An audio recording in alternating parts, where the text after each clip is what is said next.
Magandang araw mga kaibigan. Okay, pag-usapan naman natin ang Cebu. Napaka-good news po sa mga nagmamahal ng katotohanan, nagmamahal ng tunay na demokrasya at ang pagbabago sa Cebu. Ito, post ni Teo Moreno. I hope na mga accurate ito. Napakagaling na researcher si Teo Moreno, kaya palagi kong sinishare yung kanyang mga post. Okay. 19 minutes ago na post ni Teo Moreno. Pam Baricuatro is leading so far. So, gubernatorial race, Cebu Province. Number 1, Pam Baricuatro, 77,037 votes. Number 2, Gwendolyn Garcia, 27,938 votes. Valeriano Jinko, 2,732 votes. Okay, so halos 50,000 ang lamang. Okay, malaking voting population ng Cebu, kaya ito, maliit pa lang ito na bilang, ano?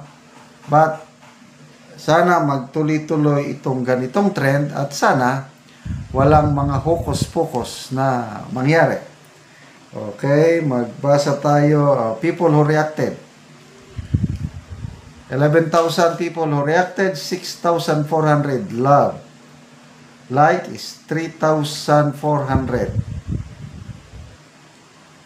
Sino lang? Tumatawa lang is 61. I don't know sinong tinatawanan. May galit, may umiyak, dalawa-dalawa. Makagarsyang may ito. Okay, magbasa tayo. Okay, so itong ganitong resulta, no, malala ko yung dalawang survey na kinandak, talagang malayo ang ano. Yung isa nga is 84% si Pam, nasa 20 plus lang si Gwen Garcia. So, sana magtuloy-tuloy itong ganitong trend. Magbasa tayo sa mga comments. Ben Enad, finger cross kay Bam. Kimlin Manoy, grabe layua sa BOI. Jane Diva, nice result sa Cebu, yes. Tof Tabaris, we are praying for this. Goodbye, wakwak na jud unta.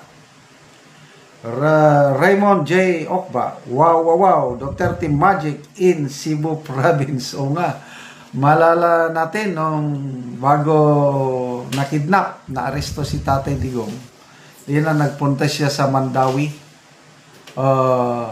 Ito hindi masyadong, just a matter of 4 days lang ata yung preparation. Parang biglaan lang ang rally yun. Grabe. Organic, ang daming tao. Doon, malala ko yung speech ni Tatay Digong, binisaya. Kailang kahit binisaya, ang daming nanood sa online. Million views ang kanya nung nagsasalita siya. I think that was his last rally na natinan sa Pilipinas bago siya nagpunta ng Hong Kong. Yun na, after Hong Kong, pagdating niya, yun, kinidnap na siya. So ito, Duterte magic is working in Cebu.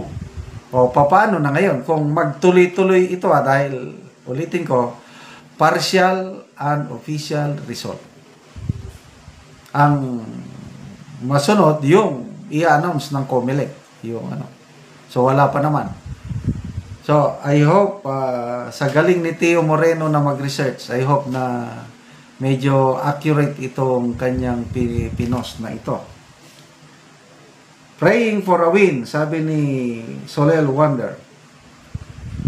Wow, congrats in advance, sabi ni Mira Fuentes. Jane Diva, natalo ka na, Ma'am Garcia, BBM ka kasi. In case, in case tuloy-tuloy na ito at manalo si Pam Baricuatro, tanong, yung 20 pesos per kilong bigas as they have promised. Itutuloy pa kaya nila? Oh. Kasi ang original plano na nila, sa tingin ko lang ito, opinion ko lang, tuloy-tuloy yung pagbebenta ng bigas bago mag-eleksyon. Pasalamatan natin ang COMELEC dahil COMELEC stood their ground. Bawal sa batas. Kaya sabi ng COMELEC, pwede ba ihinti nyo yan at sa May 13 na lang kayo magbenta bukas. May 13. Sabi naman ng DA Secretary na sumunod tayo dahil mahirap makasuhan eh. Kasi kung tuloy-tuloy sila nagbenta, baka kaliwat kanan ang ikakaso. Maganda rin yung ginagawa ngayon na itong kaliwat kanan ang kaso ng administrasyong ito sa Supreme Court. Kaya yung triple effect nun, kaya ang mga ahensya hindi na basta-basta gagalaw kasi alam nila na meron tayong Supreme Court na takbuhanan ng mga ano. So, ano kaya? Magbebenta pa rin sila ng 20 pesos per kilong bigas? Tingnan natin bukas. Roslyn Bonador, dili nakaapas. Well, wag mo na. I think, abot ata ng milyon ang votes ng Cebu. Voters ng Cebu. Kaya ito, maliit pa lang ito na nabilang. April Rivera, hoy, kalami. Matog nata kay Claro na niya. Congrats, Cebu for Pam, sabi ni Geraldine Almanza.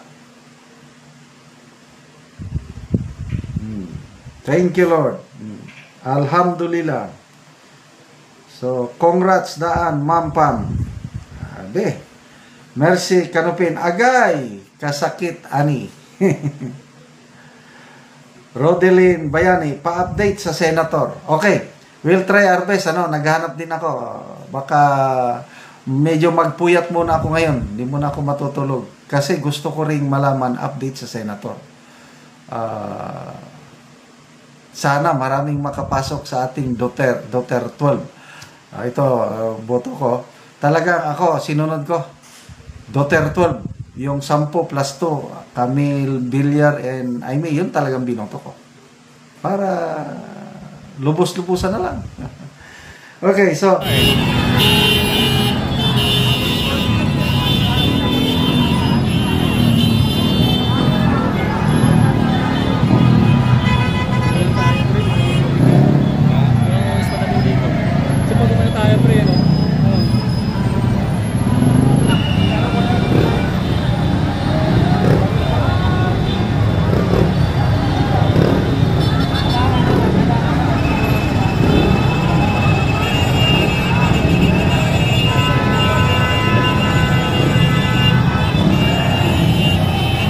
Sakyan ay talagang nakikisa kasi talagang busina nila ay Duterte.